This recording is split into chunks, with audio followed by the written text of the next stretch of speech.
ছোট পর্দার অভিনেতা জাহের আলভীর স্ত্রী আফরা ইবনাত ইকরার অকাল মৃত্যু ঘিরে শোবিজ অঙ্গনে নেমে এসেছে গভীর শোক ও আলোড়ন। গত ২৮ ফেব্রুয়ারি রাজধানীর মিরপুর ডিওএইচএস এর বাসা থেকে তাকে উদ্ধার করে কুর্মিটোলা জেনারেল হাসপাতালে নেওয়া হলে চিকিৎসকরা মৃত ঘোষণা করেন।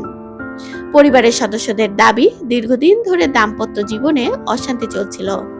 মৃত্যুর আগে ইকরা ও আলভীর সামাজিক যোগাযোগ মাধ্যমে দেওয়া কিছু ইঙ্গিতপূর্ণ পোস্ট নিয়ে তৈরি হয় নানা প্রশ্ন। স্বজনদের ভাষ্য অনুযায়ী এসব পোস্টে সম্পর্কের টানাপোড়েনের আভাস পাওয়া যায়। ইকরার পরিবার ও ঘনিষ্ঠজনদের অভিযোগ, আলভীর সঙ্গে অভিনেত্রী ইফফাত আরা তিথির ঘনিষ্ঠতা দাম্পত্য কলহের অন্যতম কারণ ছিল। তাদের দাবি, ২০২২ সাল থেকে ইকরা মানসিক চাপে ছিলেন এবং বিষয়টি তাকে ভেঙে দেয়। তবে এ বিষয়ে অভিযুক্তদের পক্ষ থেকে আনুষ্ঠানিক কোনো বক্তব্য এখনো প্রকাশ্যে আসেনি।